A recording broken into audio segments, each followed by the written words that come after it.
Pues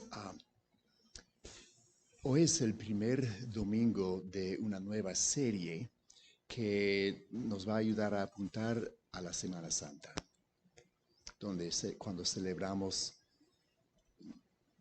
ese sacrificio inmenso que hizo nuestro Señor. Y esa serie se llama La Última Semana. Ahora, lo que voy a intentar hacer es de dar paso, abrir el camino para eso, en enfocar sobre algunas de las profecías, perdón, estamos en España, del Antiguo Testamento que apuntaban a la venida de Jesús. Pero al hacer eso, sobre todo vamos a ver algunas implicaciones sumamente importantes para nosotros. Y mucho de eso tiene que ver con el tema que hemos visto especialmente en la adoración, la alabanza. Y quiero dar gracias a Raúl y a los restos de escoger canciones que pues me llegaron al corazón, hablando de la fidelidad de Dios. Y estas profecías pues tienen muchas implicaciones, tanto para nosotros, los creyentes, como también los inconversos, los que todavía no han puesto su confianza en Jesús como su Salvador. Entonces, ya pues gracias por poner la primera diapositiva. Pues para mí es impresionante pensar en lo siguiente, que Dios tenía un plan para redimir al hombre antes de crear el universo. Antes de crear este universo, antes de crear a nosotros, Él tenía un plan para redimirnos. Yo quisiera leer de Efesios 1, versículos 3 y 4, dice lo siguiente: Bendito sea el Dios y Padre de nuestro Señor Jesucristo, que nos bendijo con toda bendición espiritual en los lugares celestiales en Cristo. Ahora, fijaos, según nos escogió, que Dios nos escogió en Él, Cristo, antes de la fundación del mundo. ¿Con qué propósito? Para que fuésemos santos y sin mancha delante de Él. Dios tenía todo esto en su mente. O sea, cuando Adán y Eva pecaron en el huerto de Edén, Dios no se tomó por sorpresa. Él no pensaba, ¡ay! Se han extraviado. ¿Qué hago ahora? No, Él tenía algo en su mente antes de eso. E inmediatamente después de que Adán y Eva pecaron, Dios les prometió que la simiente de la mujer destrozaría la cabeza de la serpiente, del diablo. Y a través de los siglos, y pues vamos a mirar esto, pues vamos a mirar eso, puede mantener eso, ahí está bien.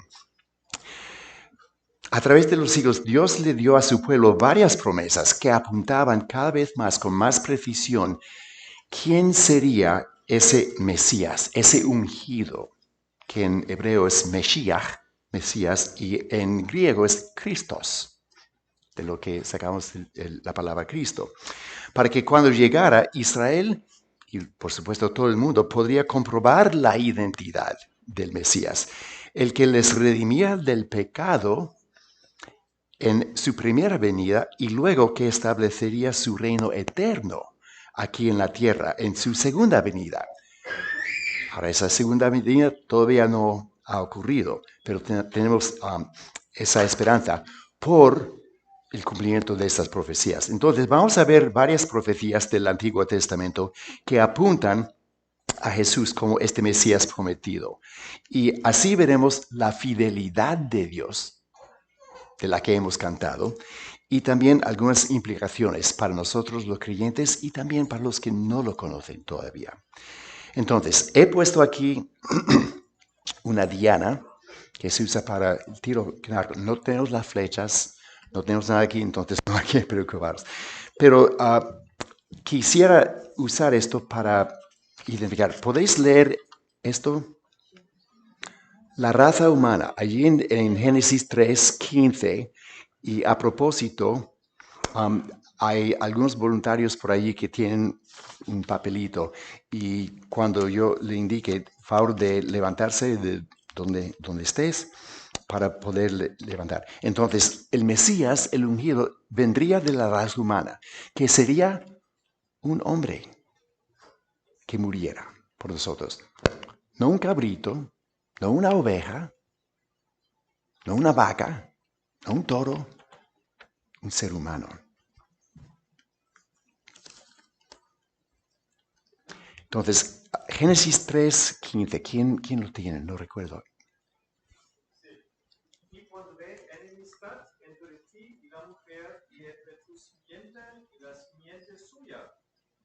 Esta te herirá en la cabeza y tú te herirás en el calcañar. Que aplastaría el enemigo, Satanás. Eso indica, entre otras cosas, la necesidad de tener un perfecto Dios hombre. Perfecto siendo Dios, que no había pecado, pero siendo hombre que podría pagar la pena por nosotros, los hombres pecaminosos. Bien, la segunda profecía, el Mesías vendría de una nación de esa raza humana. Hay muchas naciones.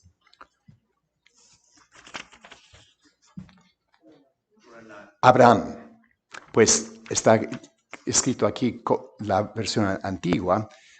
Dios luego le puso el nombre Abraham, que quiere decir el padre de muchas naciones. Entonces, ya estamos metiéndonos un poco más específicamente en quién sería este Mesías. ¿Qué dice Génesis 12, del 1 al 3? Génesis 12, del 1 al 3. Y haré de ti una nación grande, y te bendeciré, y agradeceré tu nombre, y serás bendición. Bendeciré a los que te bendijeren, y a los que te maldijeren, maldeciré, y serán benditas en ti todas las familias de la tierra. Me llama la atención esa última parte, y en ti todas las naciones de la tierra serán bendecidos. Eso incluye los no israelitas, los que no son israelitas, nosotros los gentiles. En tercer lugar, de esta nación, y como sabemos, el nieto de Abraham era Jacob y tenía 12 hijos. Y esos 12 hijos, cada uno era padre de una tribu. Entonces, ahora estamos un poco más específico. El tribu de Judá. El tribu de Judá. Y para esto yo creo que es segunda Samuel. ¿Qué dice aquí?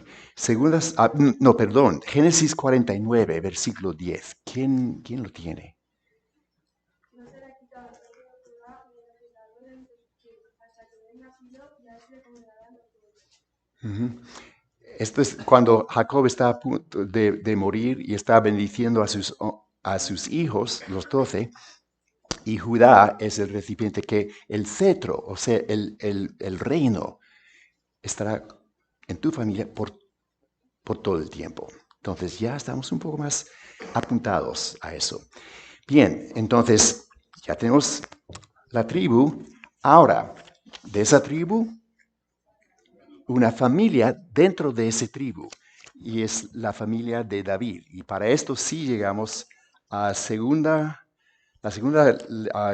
segundo libro de Samuel, capítulo 7, si no me equivoco.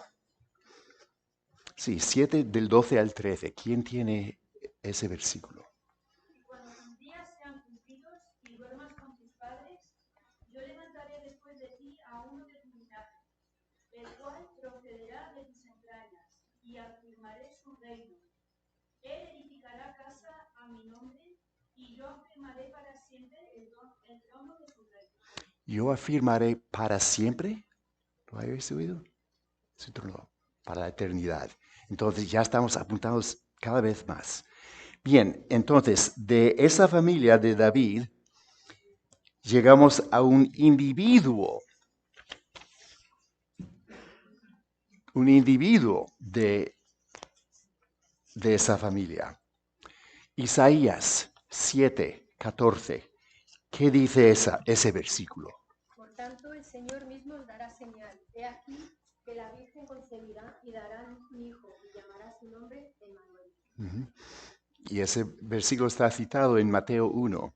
Y llamarás su nombre Emmanuel, que quiere decir Dios, el Dios con nosotros. Y si no fuera, si no fuera poco, añade una cosa más, un detalle más. El pueblo de ese individuo y de esa familia, porque Belén se conocía como la ciudad de David.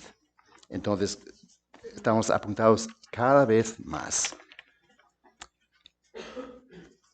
Y para esto tenemos, yo creo, es Miqueas, capítulo 5, versículo 2. ¿Quién lo tiene?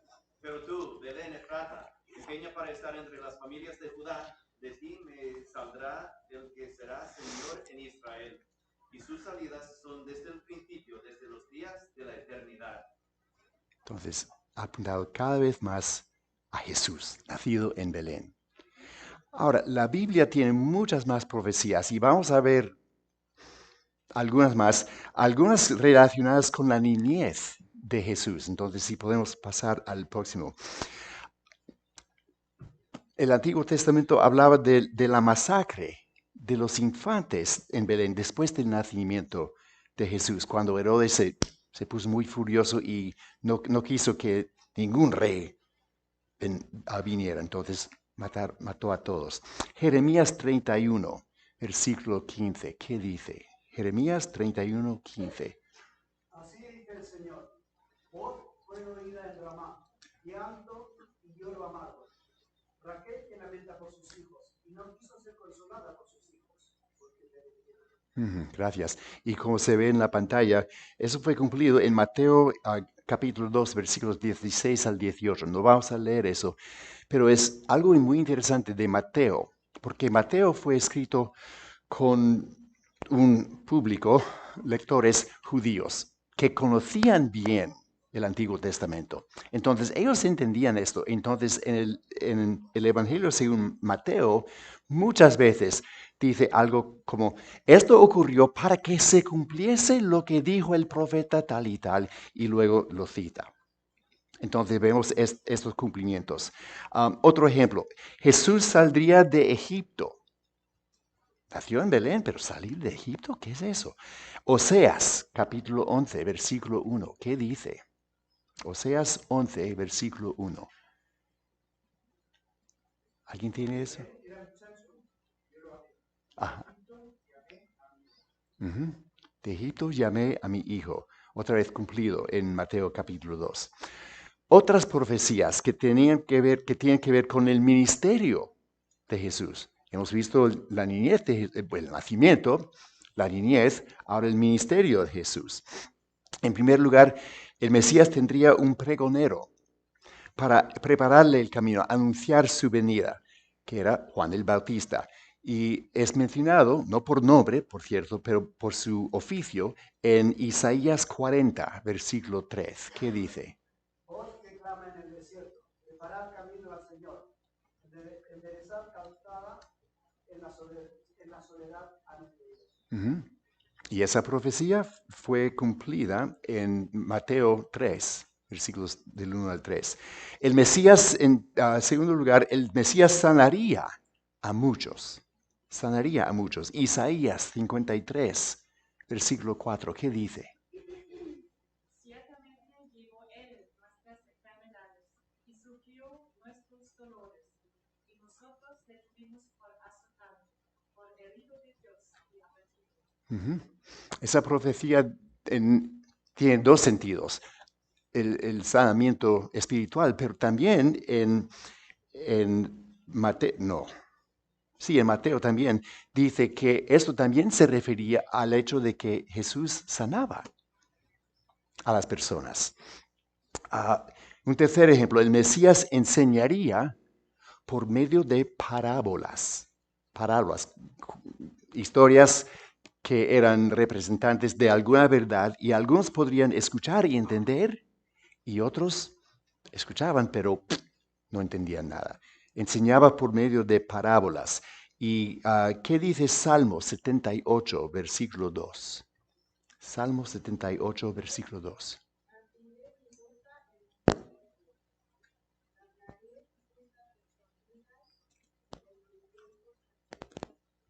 Gracias. Y eso fue cumplido en Mateo capítulo 13. Bien, entonces otras profecías relacionadas con la pasión de Jesús, su muerte, su sufrimiento. En primer lugar, el Mesías entraría a Jerusalén montado sobre un asno, un pollino. Yo fui criado, antes de escuchar, yo fui criado en Venezuela y había un misionero nuevo que estaba aprendiendo y estaba predicando y dijo que Jesús entraba a Jerusalén montado en un pollito. Un pollino. Un pollino. ¿Qué dice el versículo? Alégrate mucho, hija de Sión, da voces de júbilo, hija de Jerusalén. He aquí tu rey vendrá a ti, justo y salvador, humilde, y cabalgando sobre un asno, sobre un pollino, hijo de asno. ¡Qué detalles! Y estas profecías fueron escritas cientos de años antes de que viniera Jesús. Segundo ejemplo, y para esto la referencia del Antiguo Testamento viene de dos sitios, entonces no vamos a leer nada en voz alta, pero el Mesías sería entregado por 30 piezas de plata. El precio de la entrega. Eso viene de Jeremías 19 y Zacarías 11. Hay partes de ambos capítulos que tienen que ver con eso. Por supuesto, fue cumplido en Mateo 26. Eso fue la cantidad que recibió Judas Iscariote para entregar a Cristo. Tercer ejemplo, echarían suertes por la ropa del Mesías. Eso sí es un detalle. Salmo 22, versículo 18, ¿qué dice? Repartieron entre sí mis vestidos y sobre mi ropa echaron suertes. Y eso, por supuesto, fue cumplido en Juan, capítulo 19, que era parte de la vergüenza que sufrían los víctimas de la crucifixión. Cuarto, no se rompería ningún hueso del Mesías. Ahora, antes de escuchar Salmo 34, 20, para explicar un poco, las víctimas de la crucifixión básicamente se morían de la asfixia, no podían respirar, porque tenía que levantarse para poder, y luego. Entonces, si querían apurar, entonces rompieron las piernas para que no se pudieran apoyar. Y por falta de oxígeno, pues ya está. Y recordamos que los dos malhechores que fueron crucificados les rompieron los pies porque llegaba la noche, pero al llegar a Jesús ya se daban cuenta que ya estaba muerto. Entonces no lo hicieron. Normalmente sí lo habrían hecho, pero no lo hicieron para él. ¿Qué dice Salmo 34, versículo 20? Él guarda todos tus huesos, y uno de ellos será quebrantado. Detalles. En quinto lugar, sus manos y pies serían traspasados, es la palabra en la nueva versión internacional, o horadados en la Reina Valera. Salmo 22, versículo 16, ¿qué dice? Porque perros me han rodeado, me han cercado cuadrillas de malignos, horadaron mis manos y mis pies. Lo que me llama la atención de esto es que esto fue escrito por David, que vivía como un milenio más o menos antes de Cristo. La crucifixión no fue inventado hasta unos 300, 400 años antes de Cristo por los persas. No existía ese método de matanza, pero los detalles estaban allí. Entonces, para mí es impresionante de que haya tantas profecías. De hecho, los teólogos, los estudiosos de la Biblia dicen que hay aproximadamente 60 profecías hablando del Mesías, de una manera u otra. Hoy hemos visto apenas 16. pero hay tanta precisión.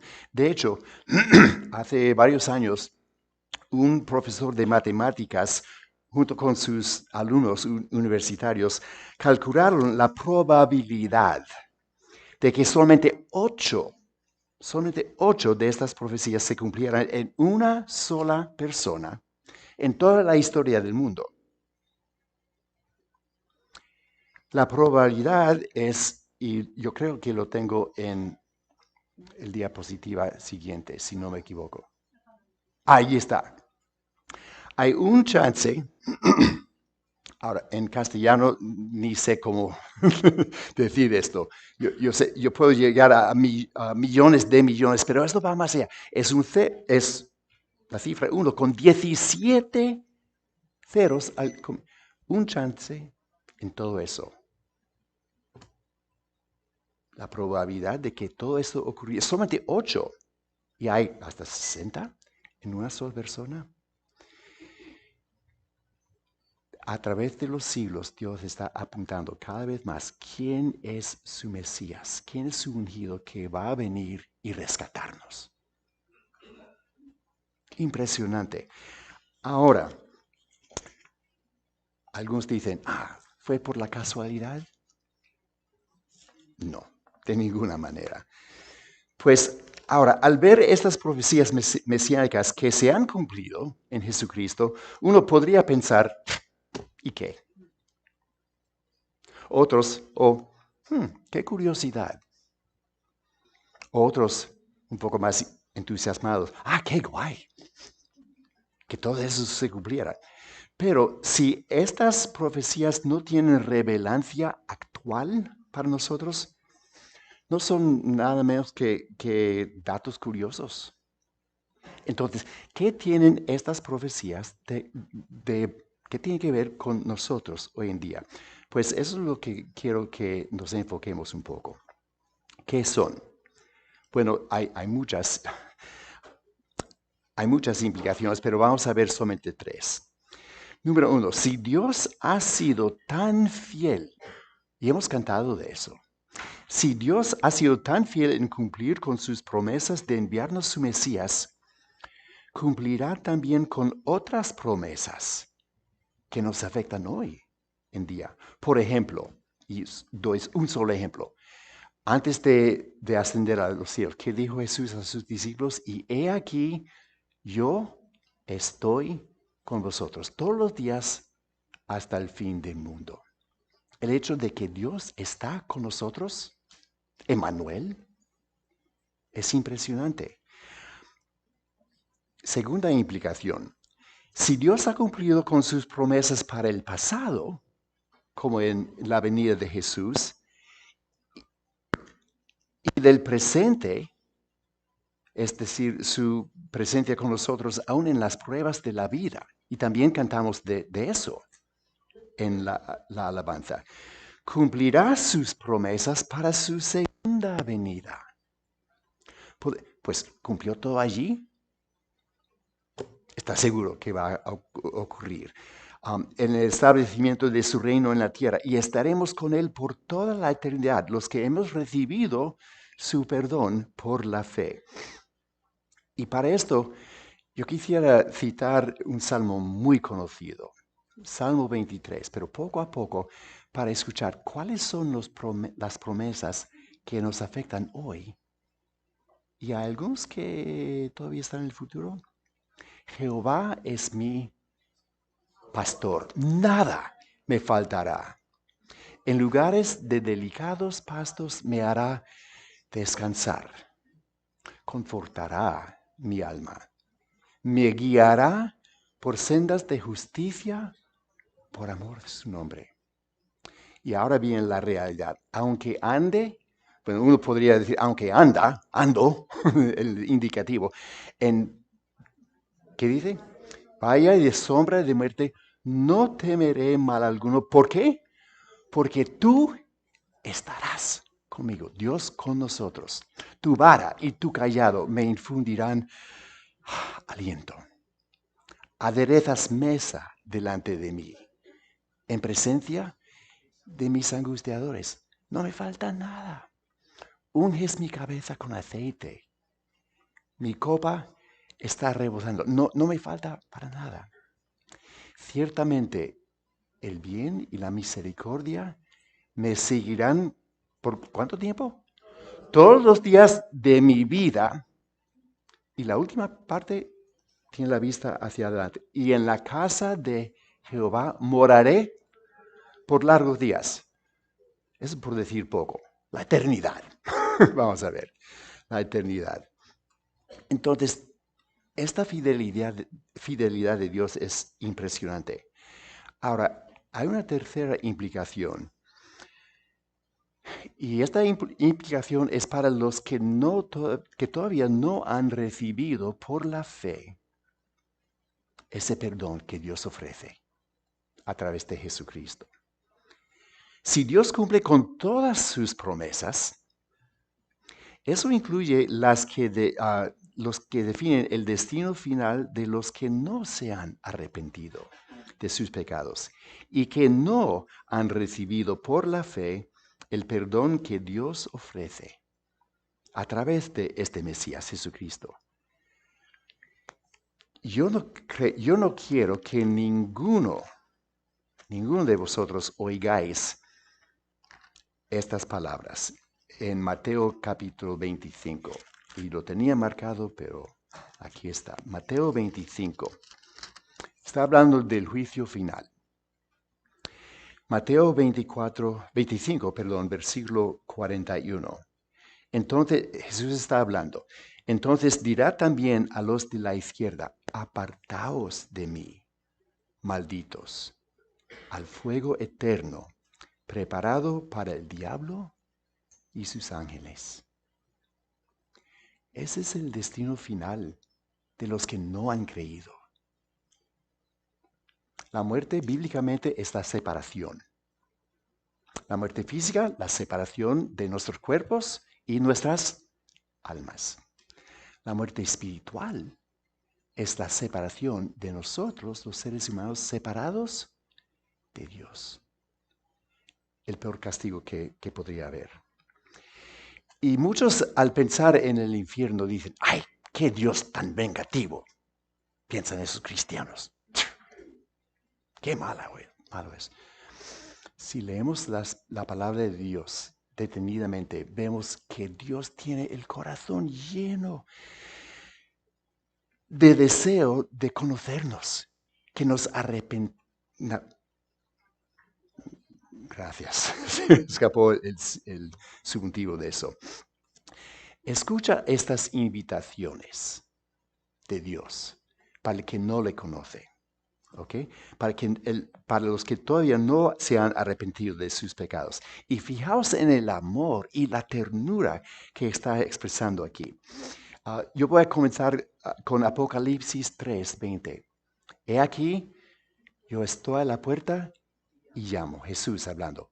Si alguien oye mi voz y abre la puerta, yo entraré y cenaré con él. Y él conmigo. El compañerismo. Estar juntos de nuevo, reconciliados. Juan 3:16. Porque de tal manera amó Dios al mundo que ha dado a su propio Hijo unigénito. ¿Con qué motivo? Para que todo aquel, y la condición, que en él cree, no se pierda, mas tenga vida eterna. ¿Se capta el corazón de Dios para el perdido? Mateo 11, y alguien tiene estos versículos. Mateo 11 del 28 al 30, ¿qué dice? Venid a mí todos los que estáis trabajados y cargados, y yo os haré descansar. Llevad mi yugo sobre vosotros, y aprended de mí, que soy manso y humilde de corazón, y hallaréis descanso para vuestras almas, porque mi yugo es fácil y ligera mi carga. Gracias. ¿Esas son las palabras de un Dios vengativo? No. Son las palabras de un Dios. Ven a mí. Ven a mí. Lucas 19:10. El mismo tipo de invitación. ¿Qué dice?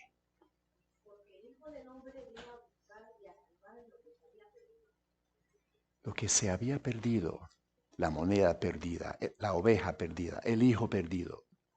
Ha buscar y salvar lo que se había perdido. Y por último, Lucas 5:32, Jesús dijo, no he venido a llamar a justos, mejor dicho, los que se piensan justos, sino a pecadores, al arrepentimiento.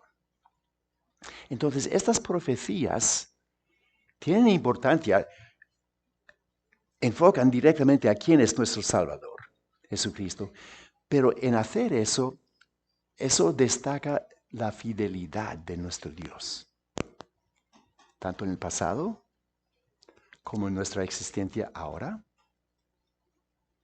y para el futuro.